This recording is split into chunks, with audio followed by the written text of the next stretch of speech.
नमस्कार। BPSC 71 PT का exam बिल्कुल सिर पर है और 13 सितंबर के लिए जो भी तैयारी करने वाले लोग हैं सबको बहुत बहुत शुभकामना। मैं उम्मीद कर रहा हूं कि वो पूरे ऊर्जा के साथ, पूरे एनर्जी के साथ, इंटेंसिटी के साथ काफ़ी तेज़ी से पेज पलट रहे होंगे और जो भी कुछ जो प्रश्न उनके सामने आ रहे होंगे उसको प्रैक्टिस करते हुए उसको सॉल्व करने की कोशिश भी कर रहे होंगे। अभी मैं ऑफिस में बैठा हुआ था तो मुझे लगा कि कोई काम अभी नहीं था, तो मैंने सोचा कि रुको कुछ जो डिफ़िकल्ट पोर्शन है बीपीएससी 71 पीटी के लिए उस पर कुछ चर्चा करता हूँ।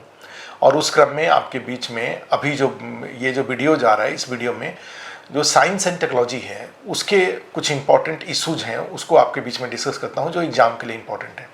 आप जानते हैं कि साइंस में 4 सेक्शन होते हैं। 4 सेक्शन में एक बायोलॉजी है जिससे सबसे ज़्यादा क्वेश्चन पूछा जाता है, फिर फिजिक्स है, फिर केमिस्ट्री है और एक और एक्स्ट्रा जो मॉडर्न साइंस जिसको बोलते हैं मॉडर्न साइंस एंड टेक्नोलॉजी, और उसको जनरली साइंस टेक्नोलॉजी के नाम से भी, अदरवाइज आज की डेट में जो भी एनसीईआरटी किताबें छपती है वो साइंस के नाम से ना छप के साइंस टेक्नोलॉजी के नाम से ही छप रही हैं। लेकिन मैं जो अभी चर्चा करने जा रहा हूँ वो मॉडर्न साइंस एंड टेक्नोलॉजी की चर्चा करने जा रहा हूँ। तो उसमें जो कई इंपॉर्टेंट टॉपिक्स हैं जिससे रिलेटेड, जो कि करंट अफेयर्स में भी जनरली काउंट हो जाता है, तो उसमें जैसे एक टॉपिक न्यूक्लियर एनर्जी का है, दूसरा जो टॉपिक है स्पेस टेक्नोलॉजी का है, बायोटेक्नोलॉजी है, या उसी तरह से इंफॉर्मेशन कम्युनिकेशन टेक्नोलॉजी है, तो डिफेंस टेक्नोलॉजी है। ये 5 उसी तरह से साइंस एंड टेक्नोलॉजी, उसमें एनवायरमेंटल पॉल्यूशन है, उसमें साइंस टेक्नोलॉजी का क्या रोल है और उसमें साइंस एंड टेक्नोलॉजी के कौन से डायमेंशंस हैं। तो ये कुछ ऐसे टॉपिक्स हैं जो कि जिससे पीटी में क्वेश्चन पूछे जाते हैं और ये क्वेश्चन गलत नहीं होने चाहिए, ये क्वेश्चन सही होने चाहिए, क्योंकि है ये टेक्नोलॉजी के, लेकिन अदरवाइज जो एक तैयारी करने वाला व्यक्ति होता है उससे उम्मीद की जाती है कि वो इसको ज़रूर जाने। अब मैं सबसे पहले अगर न्यूक्लियर एनर्जी की बात करूं, नाभिकीय ऊर्जा की, इससे आपके एग्जाम में क्या क्या क्वेश्चन आ सकते हैं। तो एक तो जो फिजिक्स वाले पोर्शन में आप जाते हैं तो उसमें अबाउट रेडियो एक्टिविटी, रेडियो सक्रियता के बारे में आपको टीचर बताते हैं, ठीक है, कि रेडियो सक्रिय पदार्थ होते हैं वो क्या होते हैं, रेडियो एक्टिव सबस्टांसेस क्या होते हैं, रेडियो एक्टिव की खोज किसने किया और उससे अल्फ़ा बीटा गामा रेज निकलता है, या अल्फ़ा बीटा गामा रेज की क्या फीचर्स होते हैं, क्या इसके उसमें जो रेडिएशंस रिलीज हैं उस रेडिएशन रिलीज से रिलेटेड जो भी मुख्य बातें होती हैं वो सारे के सारे उसी में कुछ और भी जो इलेक्ट्रॉन है, प्रोटॉन है, न्यूट्रॉन है, जो एटम के अंदर में आप जानते हैं होते हैं, उसी में पाई मेसॉन है, फोटॉन है, पोजिट्रॉन है, न्यूट्रिनो है, इससे रिलेटेड भी बातें उसमें होती हैं, गॉड पार्टिकल के बारे में भी बातें होती हैं। तो ये सब बातें हैं। तो ये इंट्रोडक्शन ऑफ न्यूक्लियर एनर्जी में आता है। मैं यहाँ पे वो चर्चा नहीं करने जा रहा हूँ, मैं चर्चा करने जा रहा हूँ कि अगर कोई रेडियो एक्टिव सबस्टांस है, ठीक है, तो और आपको बताऊँ कि रेडियो एक्टिव सबस्टांस है तो उसमें क्या क्या है। तो जैसे यूरेनियम है, प्लूटोनियम है, थोरियम है, और भी कई सारे कार्बन, जितने भी आइसोटोप्स होते हैं वो सब रेडियो एक्टिव नेचर के होते हैं।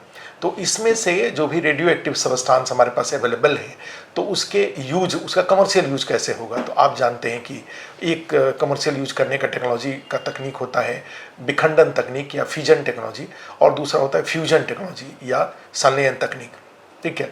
दोनों के एग्जाम्पल होते हैं। आज के डेट में जाएंगे तो मोस्टली जो यूज हो रहा है वो फ्यूजन टेक्नोलॉजी का कमर्शियल यूज हो रहा है। फ्यूजन टेक्नोलॉजी जिसको संलयन तकनीक कहा जाता है, वो जाएंगे तो 3 रूप में उसका उपयोग हो रहा है। एक तो सूर्य तारों पर ऊर्जा का स्रोत फ्यूजन टेक्नोलॉजी होता है। ये बड़ा इंपॉर्टेंट क्वेश्चन है जो कि एग्जाम में पूछा जाता है और आपको जानने चाहिए कि सूर्य और तारों पे जो ऊर्जा है, जो एनर्जी है, उसका सोर्स क्या है। तो उसका फ्यूजन टेक्नोलॉजी सोर्स है। दूसरा उसका यूज हाइड्रोजन बम के रूप में किया जाता है जिसको संलयन बम या थर्मोन्यूक्लियर बम के नाम से जाना जाता है। इंडिया ने भी जो पोखरण में जो परमाणु परीक्षण किया था, पोखरण 2, उसमें इसका फ्यूजन बम का उसने टेस्ट किया था, ठीक है। और उसमें आप जानते हैं कि लिथियम का या ड्यूटेरियम का, ट्राइटियम का उसमें संलयन के लिए यूज किया जाता है। अब इसमें आते हैं तीसरा, उसमें क्या यूज हो रहा है। तो तीसरा फ्यूजन टेक्नोलॉजी को फ्यूचर सोर्स ऑफ एनर्जी के नाम से जाना जाता है, और उसमें कहा जाता है कि अगर फ्यूजन टेक्नोलॉजी का हम कंट्रोल यूज करना अगर की टेक्नोलॉजी अगर हम डेवलप कर लिए तो हमारे आने वाले जनरेशन की जो सबसे बड़ी ज़रूरत है, चूँकि लाइफ कहा जाता है कि इकोनॉमी को आगे बढ़ाने के लिए और जीवन को आगे बढ़ाने में सबसे इम्पॉर्टेंट जो रोल होता है वो ऊर्जा का है, एनर्जी का है। और ये एनर्जी के जो अभी अवेलेबल सोर्सेज हैं वो धीरे धीरे एग्जॉस्ट होते जा रहे हैं। और अभी मैं अमेरिकन प्रेसिडेंट का देख रहा था तो वो जो सोलर एनर्जी है उसका वो विरोध कर रहे थे, और उनका कहना ये था कि भाई अमेरिका के पास जो भी लैंड अवेलेबल है उसको हम एग्रीकल्चर के लिए यूज करें, एनिमल हस्बेंड्री के लिए यूज करें या सोलर प्लांट के लिए इस्तेमाल करें। क्लियर है? तो सोलर एनर्जी जो इंडिया में बड़े पैमाने पे बढ़ाया जा रहा है तो उसके अपने लिमिटेशंस हैं कि एक समय आएगा जब हमारे पास जगह की कमी होगी सोलर पैनल लगाने के लिए। तो ये अदरवाइज जाएंगे तो कोयला आप जानते हैं कि उससे ग्रीन हाउस गैसेस का इमिशन होता है और प्रकृति के ग्रीन हाउस गैस एब्जॉर्ब करने की क्षमता धीरे धीरे खत्म होती जा रही है।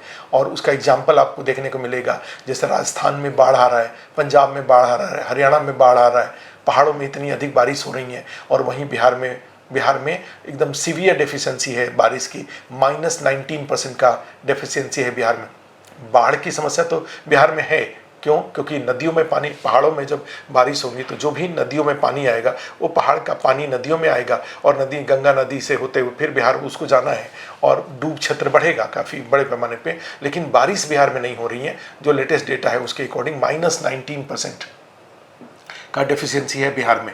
तो ये बहुत बड़ा क्लाइमेट चेंज का, क्योंकि बाड़मेर में सड़कों पे इतना ज़्यादा पानी है कि कारें बह जा रही हैं और पता चला। तो ये एग्जाम्पल एक कहा जाता है कि एनर्जी के जो सोर्सेज हैं वो हमारे पास एग्जॉस्ट होते जा रहे हैं। तो ऐसी स्थिति में फ्यूचर सोर्स ऑफ एनर्जी के रूप में क्या, तो आपका आंसर हमेशा अगर इस तरह का कोई क्वेश्चन पूछा जाता है तो रिन्यूएबल एनर्जी सोर्सेज हैं। हाइड्रोजन फ्यूल का यूज पर भी फोकस किया जा रहा है, लेकिन जो सबसे इम्पोर्टेंट, सबसे इफेक्टिव सोर्स ऑफ जो एनर्जी है वो फ्यूजन टेक्नोलॉजी है।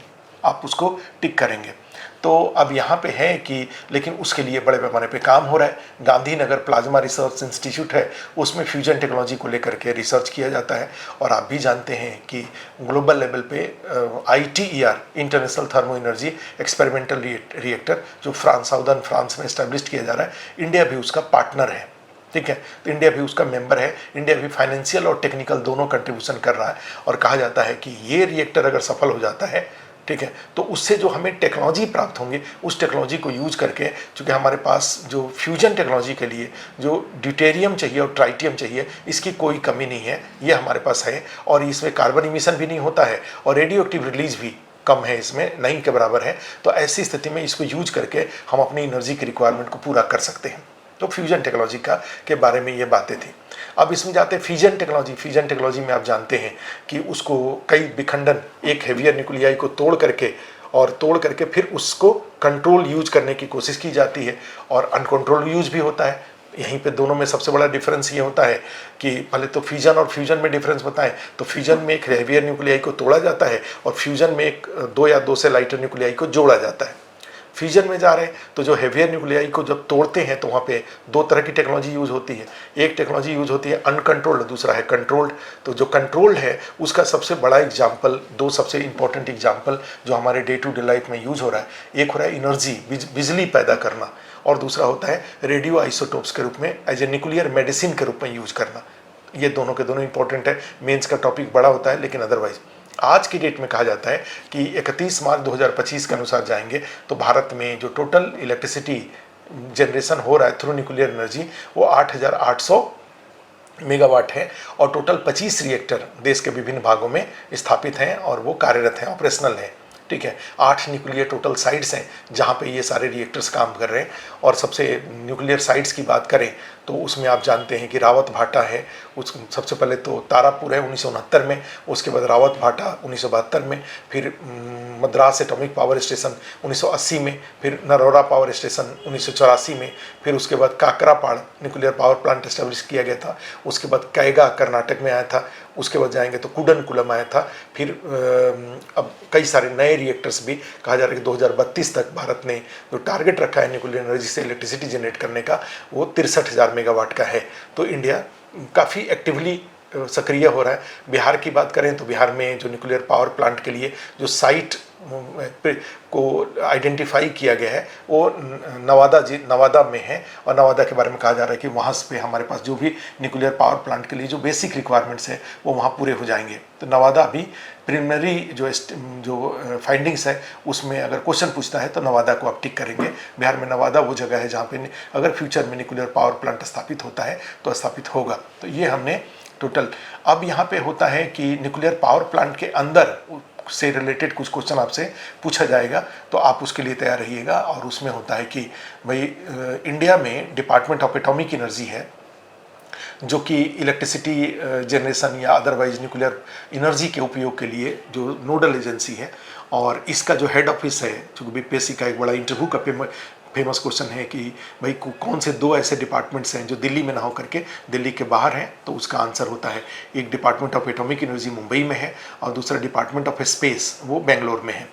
तो ये डिपार्टमेंट ऑफ एटॉमिक एनर्जी के अंदर जो न्यूक्लियर पावर प्लांट जो इलेक्ट्रिसिटी जनरेशन के लिए जो फ्यूजन टेक्नोलॉजी का यूज हो रहा है, ठीक है, तो उसमें जाएंगे। तो उसकी स्थापना, उसकी जो शुरुआत हुई थी, आप जानते हैं कि वो 1948 में जो होमी जागिर भाभा थे भारत में एटॉमिक एनर्जी के जनक, उनके अध्यक्षता में एटॉमिक एनर्जी कमीशन बनाया गया था और उसके रिकमेंडेशन पे ही 1954 में डिपार्टमेंट ऑफ एटॉमिक एनर्जी बनाया गया था। और फिर उसके रिकमेंडेशन पर 1955 में एक छोटा रिएक्टर ट्राम्बे बॉम्बे में इस्टेब्लिश किया गया था 1955 में।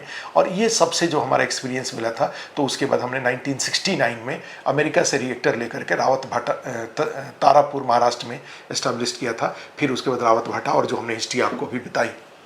अभी इसको आगे बढ़ाने के ये जो रिएक्टर हैं उसको आगे बढ़ाया जा रहा है। हमारे पास जो एनर्जी की रिक्वायरमेंट, भारत एक इमर्जिंग इकोनॉमी है और emerging economy plus emerging society है, तो हमारे इलेक्ट्रिसिटी जो कंजम्पशन की ज़रूरतें हैं वो तेज़ी से बढ़ रही हैं। तो हम मल्टीपल सोर्सेज से अपने इलेक्ट्रिसिटी रिक्वायरमेंट को पूरा करने की कोशिश कर रहे हैं। अभी के अनुसार 4,75,000 मेगावाट हम इलेक्ट्रिसिटी ऑलरेडी जनरेट कर रहे हैं। तो nuclear power plant, nuclear energy से भी हम इसमें कंट्रीब्यूट कर रहे हैं, सोलर एनर्जी से भी कर रहे हैं, हाइडल से भी कर रहे हैं, प्लस थर्मल पावर प्लांट से भी इलेक्ट्रिसिटी कंट्रीब्यूशन हो रहा है। अब यहाँ पे जो न्यूक्लियर पावर प्लांट एस्टेब्लिश्ड होता है, वहाँ से जो मुख्य रूप से क्वेश्चन पूछे जाते हैं, उस क्वेश्चन में जाएंगे तो आप जानते हैं कि कहा जाता है कि न्यूक्लियर पावर प्लांट में एक मॉडरेटर के रूप में भारत में, इंडिया में स्पेशली किस चीज़ का उपयोग किया जाता है। तो आप जानते हैं कि जो न्यूक्लियर पावर प्लांट है वो 3 तरह के हैं भारत में डिपार्टमेंट ऑफ एटॉमिक एनर्जी के। एक में जो फिजाइल मटेरियल के रूप में यूरेनियम यूज होता है, दूसरे चरण में प्लूटोनियम यूज होता है और तीसरे वाले में थोरियम यूज होता है। 3 चरण है। जो पहला वाला है, फर्स्ट है, उसमें मॉडरेटर के रूप में, मंदक के रूप में, चूंकि वहाँ पे जो न्यूट्रॉन होता है उसकी गति को कम करने की, एनर्जी को कम करने की ज़रूरत होती है, उसके लिए आप जानते हैं कि भारी जल का इस्तेमाल किया जाता है। हैवी वाटर का क्वेश्चन पूछे तो आप इसको टिक करिएगा, D2O जिसको बोलते हैं। जो सेकेंड स्टेज होता है जिसमें कि प्लूटोनियम यूज होता है, वहाँ पर लिक्विड सोडियम होता है, उसका जो थर्मल एफिशिएंसी है वो ज़्यादा है, वो यूज होता है। और थर्ड स्टेज के लिए अभी एडवांस हैवी वाटर रिएक्टर जो भारी जल है उसी को आइडेंटिफाई किया गया है, लेकिन चूंकि कोई कमर्शियल उसका रिएक्टर नहीं है तो इसलिए उसके मॉडरेटर क्या यूज होगा ये फाइनल नहीं है। अदरवाइज अगर क्वेश्चन पूछता है तो आप हैवी वाटर को उसमें, चूंकि उससे रिलेटेड थर्ड स्टेज से related advance heavy water reactor की बात की जा रही है। अब जो अगला जो उसमें टेक्निकल फीचर जो क्वेश्चन पूछा जाता है कि भाई जो न्यूक्लियर पावर प्लांट में जो फिजन होता है, विखंडन होता है, जो चेन रिएक्शन होता है, उसको कंट्रोल करने की ज़रूरत होती है। तो कंट्रोल करने के लिए उसमें क्या यूज होता है, तो आप देखेंगे कि कोई भी न्यूक्लियर पावर प्लांट होगा, तीनों nuclear power plant first stage, second, third, तीनों में कैडमियम और बोरान छड़ का रॉड का यूज किया जाता है। वो जो रिएक्टर के अंदर में जो सरप्लस न्यूट्रॉन होते हैं उसको एब्जॉर्ब करने के लिए। फिर एक अगला यहाँ पे क्वेश्चन आ सकता है आपसे कि सब में कूलेंट के रूप में क्या यूज होता है। तो जो फर्स्ट स्टेज है उसमें कूलेंट के रूप में 3 तरह के लिक्विड यूज होते हैं। और आप जानते हैं कि जो इंडिया का जो इंडिजिनस है उसमें हैवी वाटर यूज होता है, जो कनाडियन मॉडल पर आधारित है। हमने अमेरिका से भी रिएक्टर लेकर के तारापुर में एस्टेब्लिश किया था, उसमें उसमें बॉइलिंग वाटर रिएक्टर होता है, बॉइलिंग वाटर को ठंडा करके फिर इस्तेमाल किया जाता है। और जो रसियन है उसमें लाइट वाटर रिएक्टर LWR वो होता है लाइट वाटर। तो तीनों में एक होता है PHWR, एक होता है BWR और एक होता है LWR। जो इंडिया का इंडिजिनस है उसमें वो PHW pressurised heavy water reactor होता है, कूलेंट के रूप में हैवी वाटर यूज होता है। जो अमेरिकन है वो BWR होता है, बॉइलिंग वाटर रिएक्टर होते हैं। और तीसरा जो रसियन जो कि कुडनकुलम में स्थापित किया गया है वो LWR होता है, लाइट वाटर रिएक्टर होता है। ठीक है, तो यहाँ पे कूलेंट के रूप में ये यूज होता है। और फिर जाएंगे तो भारत में आप जानते हैं कि झारखंड में जादूगोड़ा में या मेघालय में या आंध्र प्रदेश में जो यूरेनियम है उसका माइनिंग किया जा रहा है। जो हेवी वाटर होता है उसका भी देश के कई भागों में उसका उत्पादन होता है। अब इसमें जाते हैं तो जो अगला जो सेकेंड स्टेज होता है वो फास्ट ब्रीडर रिएक्टर टेक्नोलॉजी पर आधारित है। उसमें न्यूट्रॉन का फास्ट ब्रीडिंग होता है और जितना हम फ्यूजन के लिए जितना न्यूट्रॉन इनिशियली डालते हैं उससे कई गुना अंदर ही पैदा होता है न्यूक्लियर रिएक्शन से। तो यहाँ पे जाएंगे तो उससे रिलेटेड एक 500 मेगावाट का एक nuclear power plant almost critical होने की कंडीशन में है कलपक्का मद्रास में। उसका नाम है PFBR, prototype fast breeder reactor. और उसके बाद फिर और रिएक्टर्स स्थापित होंगे। जो थर्ड स्टेज है, थर्ड स्टेज आप जानते हैं कि इंडिया में सबसे अधिक जो रेडियो एक्टिव सब्सटेंस अगर पाया जाता है तो वो थोरियम पाया जाता है। ऑलमोस्ट जितने भी इंडिया के जो कोस्टल एरियाज हैं उसमें थोरियम पाया जाता है। और उस थोरियम में जाएंगे तो उस थोरियम के लिए बालू जो पाया जाता है उस बालू में एक मोनाजाइट नामक सब्सटेंस होता है और मोनाजाइट से थोरियम निकलता है। तो यहाँ पर भी क्वेश्चन पूछा जाता है कि थोरियम का जो सोर्स मटेरियल क्या है, तो मोनाजाइट है। और ये काम मोनाजाइट से थोरियम निकालने का काम ये इंडियन रेयर अर्थ लिमिटेड है, IERL, उसके द्वारा किया जा रहा है। क्लियर है? तो ये 3 रिएक्टर हैं। बाकी हमने संलयन के बारे में बताया। आगे जाएंगे तो इंडिया में जो एजेंसीज हैं, जो इससे रिलेटेड जो कंपनीज वगैरह हैं वो है डिपार्टमेंट ऑफ एटॉमिक एनर्जी सबसे इंपॉर्टेंट है। फर्स्ट स्टेज के लिए एक रिएक्टर्स हैं उसका संचालन NPCIL द्वारा किया जाता है, nuclear power corporation of India limited. जो सेकेंड स्टेज का जो PFBR है उसके ऑपरेशन के लिए भाविनी BHAVINI भाविनी नामक कंपनी बनाई गई है।